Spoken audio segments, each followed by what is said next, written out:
Yes Prashanth Varma గారికి ఒక్కసారి గట్టిగా చప్పట్లు.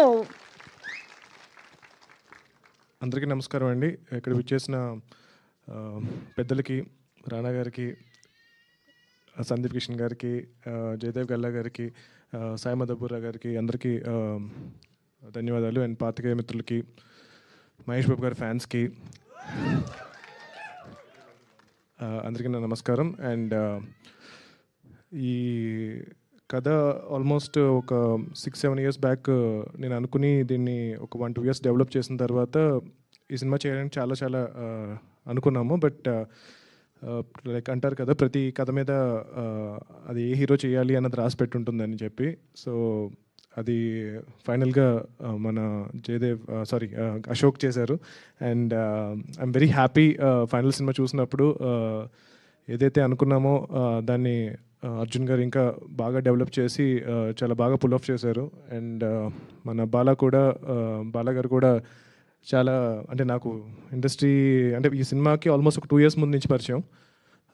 సో చాలా డిస్కస్ చేశాను, సినిమా వద్దండి, ఎందుకు మీ డబ్బులన్నీ వేస్ట్ చేసుకుంటారు, కష్టపడి సంపాదించుకుంది కదా, చాలా రిస్కీ అని చెప్తే లేదు అని చెప్పి కంపల్సరీ సినిమా చేయాలి, మంచి సినిమా చేయాలి అని చెప్పి చాలా వెయిట్ చేసి ఈ ప్రాజెక్ట్ సెట్ అయిన తర్వాత ఈ ప్రాజెక్ట్ ఎగ్జిక్యూట్ చేశారు. చాలా హై ప్రొడక్షన్ వాల్యూస్తో ఈ సినిమా చేశారు. రీసెంట్గా నేను ఫైనల్ ఫిల్మ్ చూశాను. Ashok and Manasa and every actor చాలా బాగా పర్ఫామ్ చేశారు. అండ్ పర్టికులర్గా రికార్డింగ్ చాలా నచ్చింది నాకు. భీమ్స్ గారు చాలా బాగా చేశారు. సినిమాటోగ్రఫీ ఓవరాల్గా ఒక ప్రాపర్ ఫ్యామిలీ ఫిల్మ్ అని అయితే డెఫినెట్గా చెప్పగలను. Love story, action, humour, so అన్నీ మిక్స్ అయిన ఒక మంచి సినిమా. మీరందరూ మీ ఫ్యామిలీతో వచ్చి ఈ సినిమాకి డెఫినెట్గా చూడొచ్చు. హోప్ మీ అందరికీ ట్రైలర్ నచ్చింది అనుకుంటున్నాను. సో ట్రైలర్లో ఏదైతే ఎనర్జీ మీరు చూసారో సినిమాలో కూడా ఎనర్జీ మొత్తం ఉంటుంది.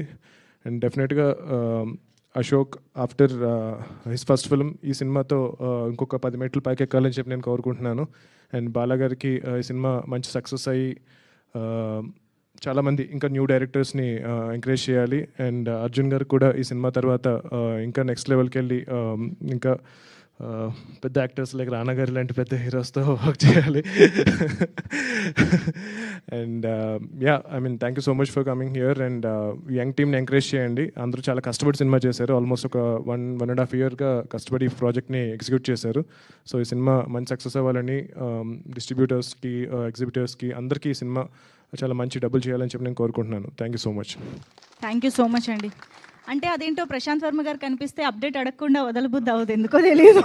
ఎందుకంటే ఆయన దగ్గర చాలా అప్డేట్స్ ఉంటూ ఉంటాయి, చాలా సెన్సేషనల్ న్యూస్లు మీ దగ్గరే ఉంటూ ఉంటాయి. కాబట్టి మచ్చుకు ఒక్కటి ఈరోజు మాకోసం నెక్స్ట్ సినిమా అప్డేట్ చూపించమంటారు? మేము వద్దంటామా? ఒక 2 weeksలో చూపిస్తాను. అంతేనా? ఓకే, అయితే వెయిట్ చేస్తాం.